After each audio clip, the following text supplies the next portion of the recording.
And just a few things I want to say before I start. Obviously, we're in the midst of a global pandemic and we're here connecting to each other online, which is sometimes tricky. In my case, we had what I now know was a derecho storm, and I had no power for 5 days last week, and I still don't have Wi-Fi. So I'm grateful that the hotspot through my cell phone has been working. I'm not looking forward to finding out what that's going to cost me in terms of data. I also am having work done on my house. It's a very old brick house, and so who knows what's going to happen, but we'll do our best to have this conversation and complete it. And I'm always happy to continue to follow up the conversation with people and answer any questions as we go along. Okay, now I'm sharing. There we are. All right. So I am going to share with you my experiences and my story with the hope that some of you will find this useful as you develop your own narrative for your own scholarship. I think that it's absolutely critical that our discipline in supporting and developing all of us as scholars is open to the varied kinds of scholarship and knowledge that we bring to this work. I'm just going to tell you a little bit about myself. This is Hillsboro, Oregon, where I grew up. Hillsboro is west of Portland. It was what I thought at the time before I moved to Iowa, a small town of 20,000 people. It was kind of fun looking at this map because you can tell it's a rural, or was a rural agricultural community at the time. We've got Farmington, Blooming, Forest Grove, North Plains around it. When I grew up in Hillsboro, it was rural enough that when with a lot of small family strawberry farms, when the strawberry crop came in early, they canceled school for the year because they needed the kids to work in the fields. Fortunately, I had a very severe knee scraping injury as a child, somehow at the beginning of every summer, so I never had to go pick strawberries. But it's now a high-tech, now that Intel and Tectonics are there, a high-tech exurb of Portland.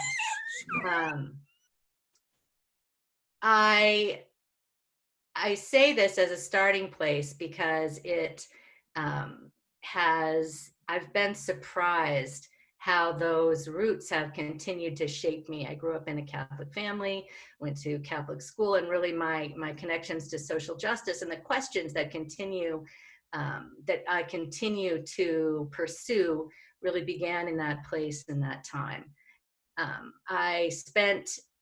So I went through, I just said, Catholic school, went to college, and immediately found out about feminism and came out as a lesbian and realized that I didn't want to sit and talk about social change and injustices, but instead I needed to work as an activist. And so I dropped out of school after 2 years and went to work in the women's movement, specifically in the domestic violence movement, doing outreach in rural communities around Hillsboro, in doing outreach to really some of the most disenfranchised folks, doing outreach particular to lesbians living in domestic violence situations in rural communities.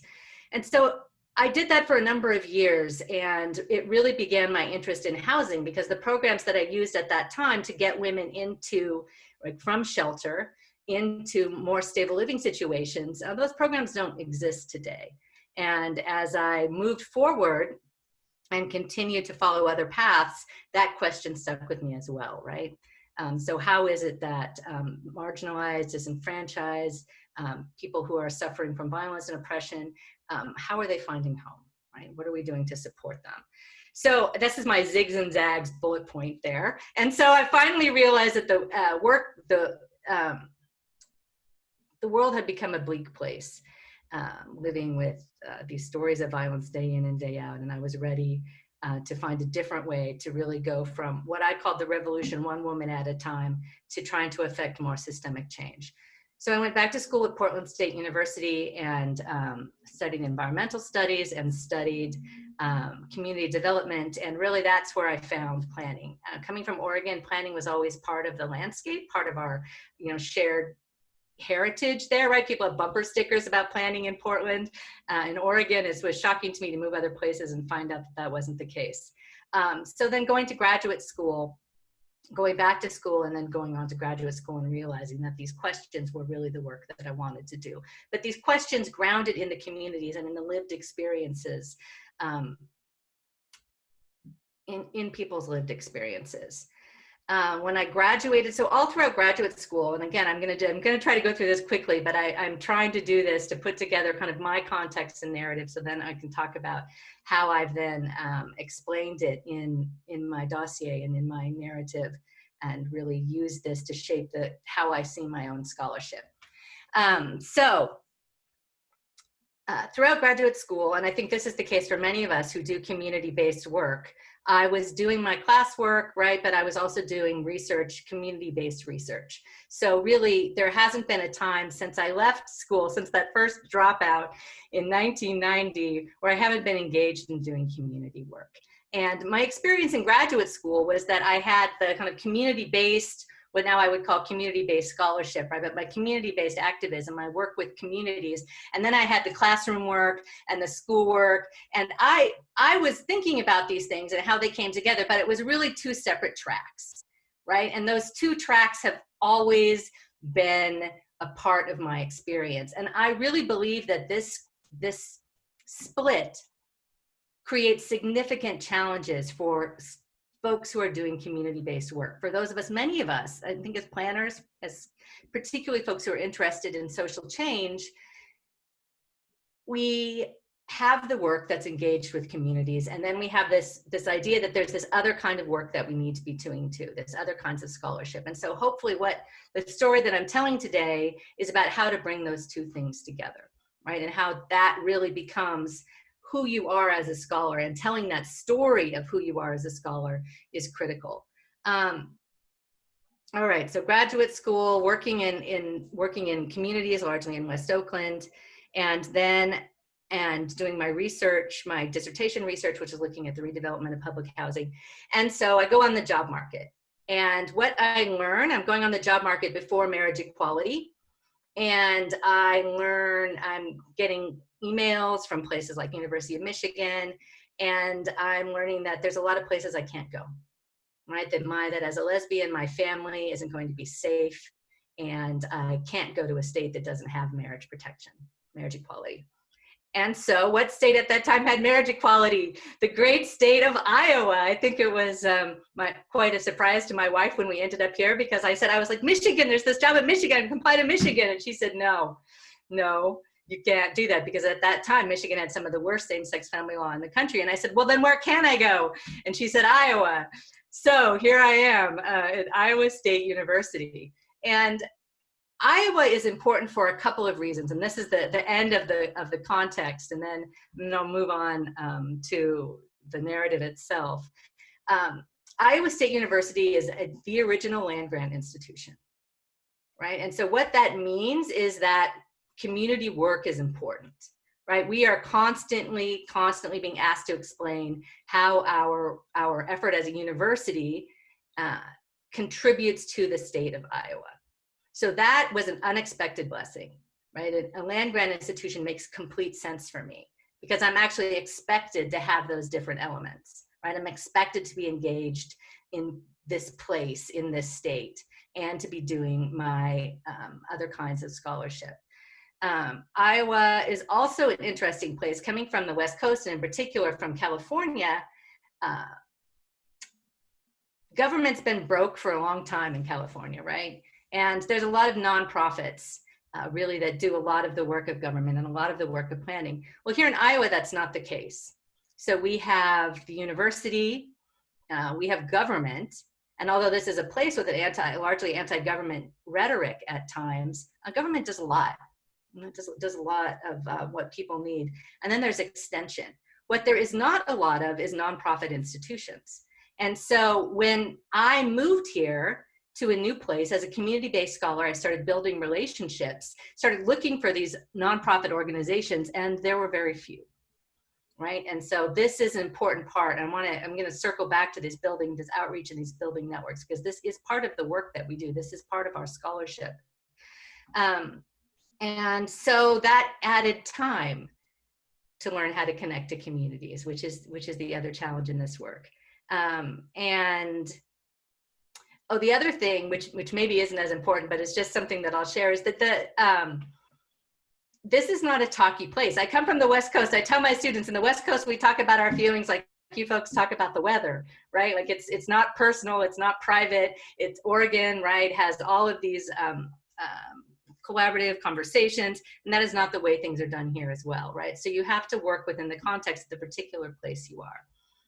All right, so that's who I am. I'm from Hillsborough. I moved, worked actually as a carpenter for a while with my zigs and zags, or tried to, came back to school, focused on communities, focused on poverty, and found myself in Iowa as a lesbian and as a parent at a land-grant institution. So then it comes time for the dossier. Now, maybe a few more things I should say about my work at Iowa State is that I was hired initially to teach studio, graduate studio, and I was one of the only people on our faculty that had never been a practitioner, but I said sure, right, because this is part of that element of my work that's engaged in communities, and it really gave me a tremendous opportunity to start building relationships. And again, those relationships had to happen through government and through just individuals within the community itself. The challenge was how to start to build some kind of network of folks to engage with in a place that had very few organizations, nonprofit organizations. Those grass tops didn't really exist. And as I was moving through my years as assistant professor, teaching the graduate studio, which I really taught as an applied qualitative methods class, right? So this means that one semester I had 30 community meetings, right, on top of a full teaching load. Another semester we had 800 conversations in a neighborhood of about 3,000 people. This is work that I'm tremendously proud of, but it is not work that provided me with the time to create traditional scholarship, right? Because what we all know, as whether you call yourself an activist scholar or a community-based scholar, and I found myself a little bit uneasy that I had identified myself as an activist scholar. I'm like, am I? I don't know if I am. Maybe I spend too much time. Like, don't worry about that. Don't worry about that. Like, go with what label, what words, right? What captures your sense of your own scholarship and the way that you engage. It's going to change. It's going to look different next week. It's going to look different next month. It's going to look different next year. That's all right, right? The key thing is to create a comprehensive story about yourself and your scholarship and the way that you go about doing that work. All right. So because of this deep level of engagement, I was able to build tremendous networks and relationships to do work that I found incredibly satisfying, work that continues to reverberate in the city of Des Moines and in the communities where I did work. But it did not allow me to create a lot of traditional scholarship, right? I'm a mother, I'm involved in community organizations, as I'm sure many of you are. I have a full teaching load, and the time issue becomes important. And I really believe that if you're doing, and the challenge that so many of us face when doing community-based work is that if your work is really truly community-based, from my perspective, then you're not shaping the question. Right? The question is coming from the community. And this is why those of us who do this kind of work, what the challenges that come up in tenure, right? Because first of all, there's the time involved in building the relationships. And as far as I can tell, that's 2 years, right? At just the beginning, you know, maybe for different reasons, you're able yourself to shorten it, and that's amazing. But, you know, it takes years to build these networks. And then once you have them, once you have trust and an opportunity to really work with people, right? And our goal is not to tell them what to do, but to be there to facilitate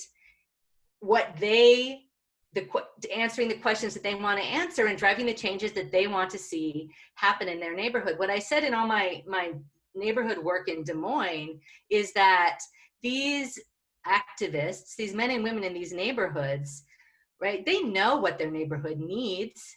They know what they want to see change. And if they had the resources, it would have been done years ago, right? This isn't a problem of somebody telling them what's wrong. You know, my problem, my challenge, I guess, isn't to tell them what needs to happen in their neighborhood is to figure out how to bring the resources to those communities. I'm always afraid my hotspots can go off, so that's what I'm reaching over and puncturing my phone there. And so I saw this as a critical part of my work at the university, was to do what I could to bring the resources of the university to communities, right? And this affected my scholarship, this affected my outreach, this affected my teaching, because we have like hours, right? If nothing else, we've got person hours in our classroom. And if we can find ways to engage with communities on authentic problems while doing our classroom work, then that's a tremendous opportunity for the students in terms of learning, and tremendous opportunity for the community in terms of resources. So I've done what I often do in these cases with PowerPoints, is I keep forgetting to I'm just talking. So it's a little awkward when people can't ask questions. I actually can't see everyone's picture with the screen share. So please, maybe you just let me know if there's a question and somebody wants me to stop talking. So the challenge then became, how do I bring this full body of work that I do together in a single narrative that explains me as a scholar? So I'm an activist scholar because I'm an engaged scholar, right? My work is about supporting community voice, about bringing resources to communities for the purpose of transformation and change, right? So these are my opening lines from my dossier and how I explain this. As an activist scholar in the field of planning, I am driven by the challenge of creating places that are more just and more inclusive for all people. I define planning as the deliberate collective regulation of land and resources over time. Drawing from this definition, my scholarship interrogates modes of deliberation and regulation while investigating the role of planning in the production of space. Right, so right at the beginning. Now, I could have referenced the mission of my university, which as a land-grant institution has a number of bullet points that are related to communities and bringing knowledge to communities, and the same with my college. I'm in the College of Design. But I began with a very clear statement of why I'm doing this work, right? That it's about change. Everything that I do is about facilitating change. Whoops, going backwards there. So then I went on to bring together, right, and when we put together our dossiers, I'm sure that you have, most institutions have, actually I don't know if most institutions have a format that you're required to use. We have a very strict regulated format that we have to use. And that can feel uncomfortable, challenging, awkward. It doesn't fit with engaged work, right? That doesn't fit into those neat categories, but it also presents an opportunity to pull out the different threads of this work, right? To actually show how what you're doing is not in those two camps as I described in my experience in graduate school, right? I'm doing this community work, I'm producing these reports, and then here's the classroom work that I have to do and the dissertation research that I have to do that kind of echoes that, but is separate from that, right? Ideally, what we're doing as activist scholars, as community-based scholars, right, is bringing that work together, is bringing those resources together, and is shaping those efforts for the purpose of transformation and radical social change. And so I described my housing work that I continued to do within the context of systems of poverty management. So I go on in this first introduction in my dossier to say that my scholarship has these three components. Systems of poverty management, which is research that investigates the mechanics of dispossession and exclusion. Mostly I enter that question through the lens of housing, although I can imagine looking at other institutional frameworks as well to approach that question. The next one is voice. And my thinking around voice absolutely developed out of my engaged community work. So as I was teaching studio, I had a contract with the city of Des Moines that at the time had a really very progressive system, neighborhood revitalization system, where they couldn't do very many neighborhoods at a time, but once a neighborhood went through the process, we have about 54 neighborhoods in Des Moines, it changes.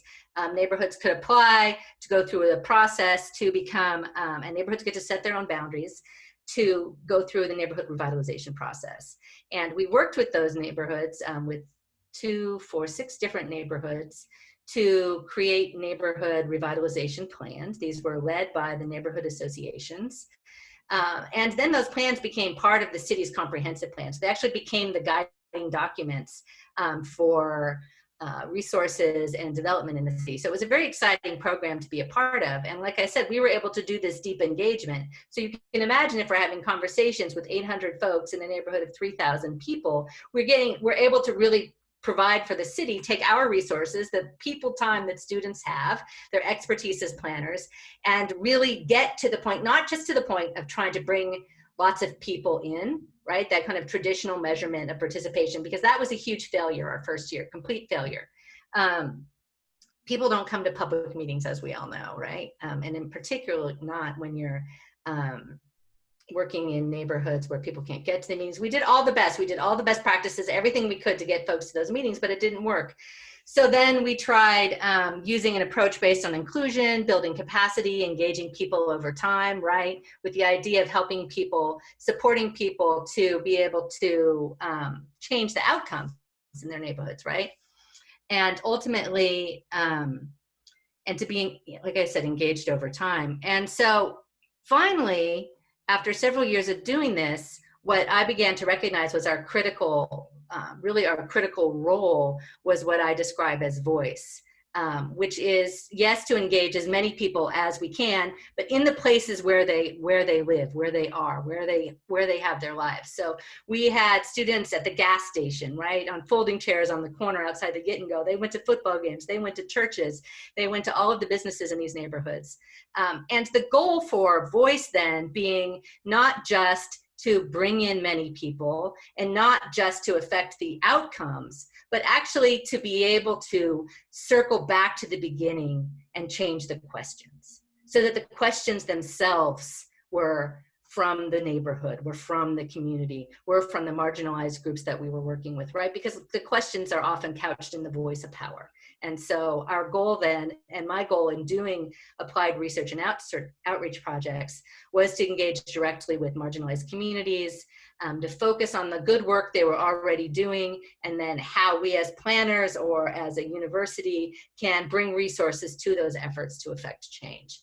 And then finally, teaching and learning. And for me, this has been a really critical piece, is because of how I view power, and because my fundamental life purpose is to change systems of power. My scholarship is focused on understanding and, again, affecting relationships of power. Then for me, that means how I teach is different, right? And that I have to bring this work into the classroom.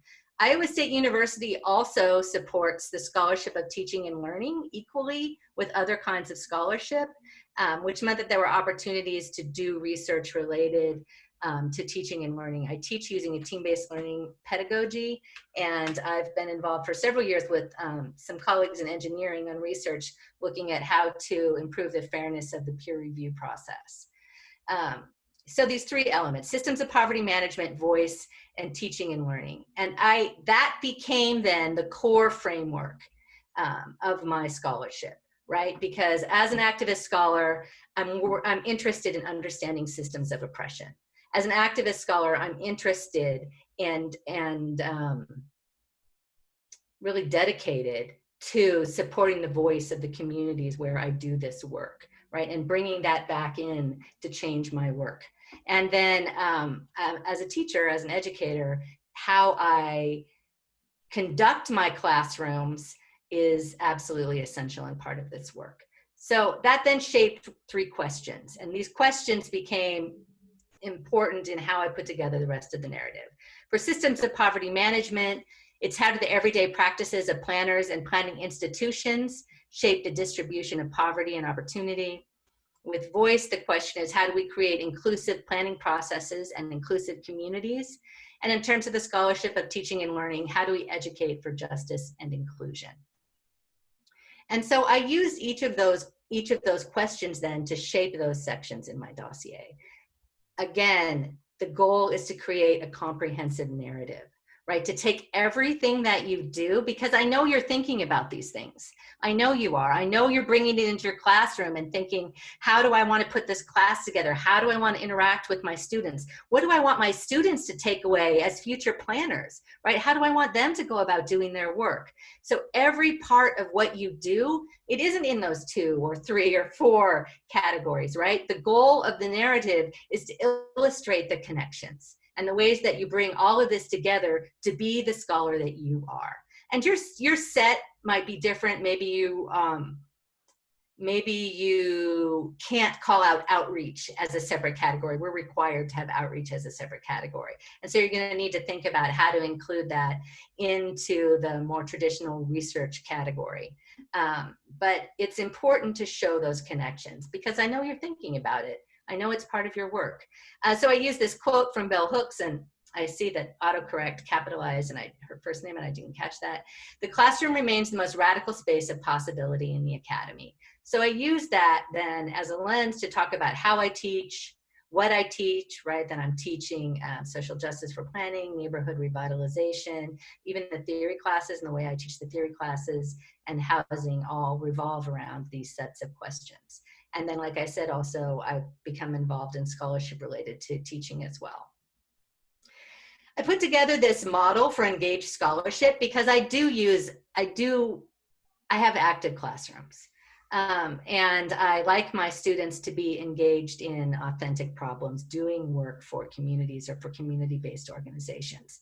And so I'm also in the College of Design, and graphics are expected. They're expected in your dossier. And while there's a tradition in my department of putting in pictures of your articles, which I think is pretty clever. I was trying to up it a little bit. And as I had spent a number of years peddling the work that I do and trying around the university as I was building partnerships within the university. A very exciting effort at one point, actually a calculus class that was also using team-based learning, used one of the goals from one of the neighborhoods where I did work, which was around weatherization. They did their calculus work to calculate different problems related to weatherization for homes that could then be translated into what do they need in terms of insulation, right? So I came up with this model. The discovery is that initial work that we're doing, where we are just bringing folks together and trying to support those the surfacing of what folks want, what's happening here, learning the community, building networks. This is part of the work, and this is part of the work that you need to document. And then from that, eventually, planning is in the problem definition, right? So, and there's different kinds. Like I could imagine across a university, we could engage a history class, anthropology classes, definitely arts. Doing creative placemaking effort in that discovery, right? So that's about bringing people together, about getting people in conversation, about identifying what's happening, the strengths in this community, and the opportunities for transformation in this community, which all then gets put together in problem definition, which was what my neighborhood planning classes were doing, right? So we were working with the communities to then put together a list of changes and priorities and connect those to resources. And then once we had done that, we could then engage other community organizations or other classes in some of the problem solving. Being at a technical university, Iowa State University's Science and Technology, you know, there were engineering classes that could, there was one professor, one scholar who was working on creating a new pavement that didn't need to have de-icing. It was for airports. I was so trying to get him to test that in the alleys in the neighborhoods, right? Because the city didn't like to do the snow plowing in the neighborhoods. So things like that, right? We're bringing together hospitality class, helped one neighborhood that wanted to really access or accent food in their neighborhood, helped them do some work. So then connecting community needs and wants and to actual resources on the ground, which then provides opportunities to go back to discovery. So this is just an example that I created in order to explain how my work fit into a system, right? How my vision played out on the ground in terms of engaging with the community and engaging with other scholars and other classes and other institutions. Now, this advice came to me late, and I want to share it all with you, and hopefully you'll be able to put it into place more quickly than I did. Because Iowa State has Community and Economic Development branch of Extension, what I learned eventually from the folks in Extension is that for people who have Extension appointments, what they need to show, what they need to document is impact, right? So they're doing all kinds of work, a whole range of engagements with communities, and they need to show that it's making a difference, right? That it's valued, that it's important. And I want to pass that along to you in whatever way that you engage with the community. This is a critical piece of your work, right? So building a network, document that. How many organizations know of you? Do you work with? Do you have a relationship with today? What does that look like 3 years from now? You know, if you want to connect that traditional scholarship, do a network analysis, right? You can think about how that's changed. But simply saying, I do this work, I spend this many hours, right? Because we're asked to account for our hours and the percentage of our time. What percentage of your time is involved in building networks? And that then enables you to do the community-based work. Track meetings and other forms of community engagement. How many do you have? I said one semester I had 30. That was just for that one as part of that class, right? But that's a lot. I was new. I didn't know better. I wouldn't do that again. I wouldn't do 2 neighborhoods plans at once again. But keep track of what meetings you hold, you attend, you go to, certainly the ones that you facilitate, and other forms of community engagement. Count who attends. I know I just said that we know no one attends meetings, but nonetheless, something that was very exciting in my neighborhood revitalization planning processes is that we actually did get more people once we were doing the deeply engaged work, and we spent time before the class. I spent time building relationships so that people knew me, knew us, knew what we were doing. We actually saw the attendance at our meetings grow over time, which was exciting. So count who attends. That's again part of showing impact. Remember to include your name on the work. You know, sometimes that can feel uncomfortable, or it is for me. Maybe it isn't for you, but it was at times for me. But even if it's my students did this plan under my supervision, right? But this is again documenting impact. So including yourself there as a sponsor, as a participant, however you feel comfortable identifying yourself, but make sure to put your name in there as part of that work. Here at Iowa State, and I think most institutions have an e-repository connected with their library where you can put those documents and make them available online. I am shocked. I promise it's not me. I'm not downloading them. And it's not my dad. But this work, it's again part of sharing knowledge, right? Really with communities and with not the traditional, we're not just in conversation with each other. So talk to your librarian who's in charge of that. Make sure that all of the documents that you create, and even some of the other work, students' posters at Iowa State, we can include in that as well. And so that's part of documenting impact. Getting in the news, both our university publications as well as the college publications, and then eventually the Des Moines Register, right? These different publications have all reached out to me, and sometimes they feel silly or uncomfortable maybe, or they don't seem important. But this is all part of getting out the word. And I obviously, I'm sure folks do social media. I can't speak to that. That's not my strength. But your reports are critical scholarship. And that's the other piece of the time delay or the challenge for those of us who are doing community-based work. The first is building the relationships, right? The next is that you're not setting the questions. The community is setting the questions, and those then result in the reports. And then if you do want to try to turn those reports or that work into more traditional scholarship, often we then have to retrofit it, right? Because it wasn't the questions as the community is asking them are different than the kinds of questions that we might want to ask or need to ask for more traditional peer-reviewed scholarship. And so it's important to recognize that those reports have an audience, that they're essential, that they have impact. Here at Iowa State, the Extension Office actually has a review process for reports so that they can be peer reviewed. This is something that we could start doing for each other, right? Many of us have done community revitalization plans, other types of community work. And so we can use that form and start peer reviewing for each other. Again, bringing recognition, both knowledge sharing, but also bringing recognition that this is scholarship and this is serious and important work that's moving community knowledge forward. And then to finally to ask for a letter for community partners. So although there is no formal place at Iowa State in the tenure dossier for letters from community partners, I included them. I had a number of folks that at that point I had been working with for 5, 6, 7 years.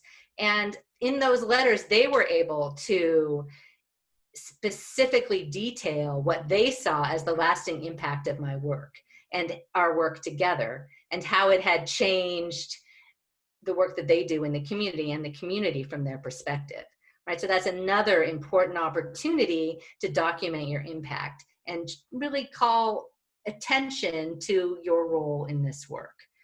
So it's absolutely, of course, essential to recognize that so much of the brilliance of this work rests with the communities, right? And the folks who have the lived experience that are telling us what needs to happen. But at the same time, our role is important too. And we bring with us our own kind of knowledge and learning. And I think that the energy and the magic, the rainbows and unicorns happen when that comes together, right? So ask for your community partners for those letters and that opportunity to share what your work has meant to them.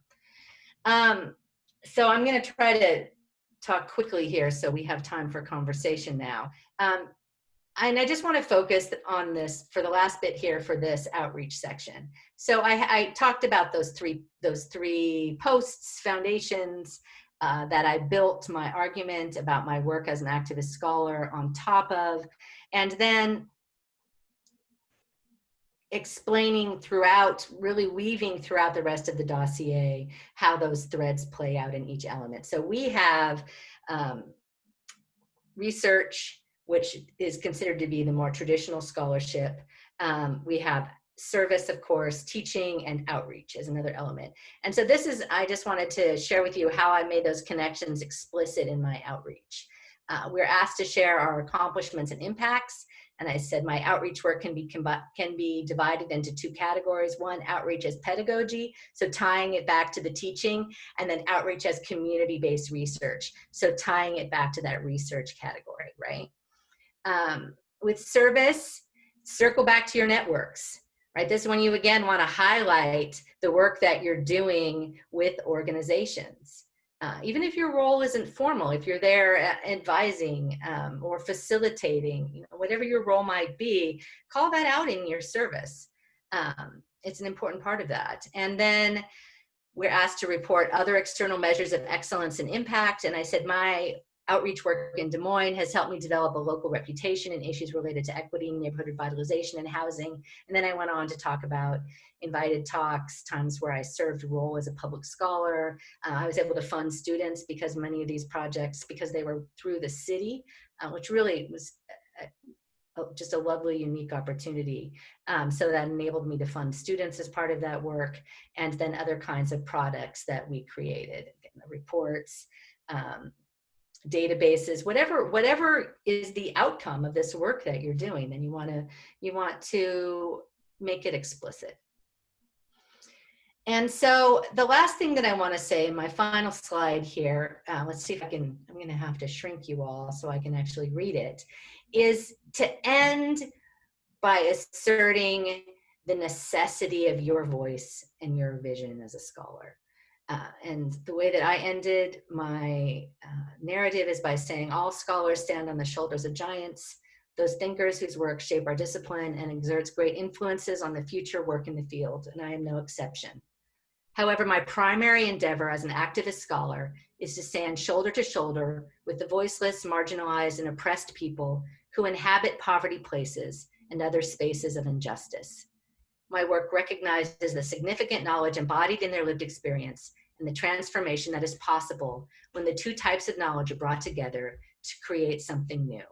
And then I went on to say, as I do this work, what I imagine the next part of my career will look like.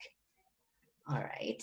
And then in summary, then, what do I have here? 7 points to take away. It's important to know your context. And mine is about being at Iowa State, about being in a place where extension and outreach is important.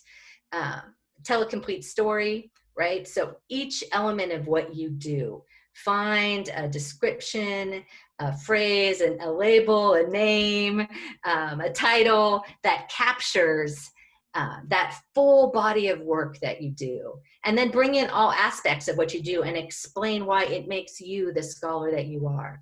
Demonstrate impact, don't be afraid of media. I guess I could add, don't be afraid of social media, but I am afraid of it.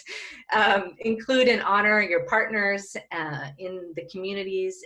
Anticipate questions, right? Because not everyone's gonna buy this story, and that's part of the process. And so get ahead of that. As much as you can, get ahead of that. And where you feel that someone might challenge part of that work, then anticipate it and provide an answer in the narrative.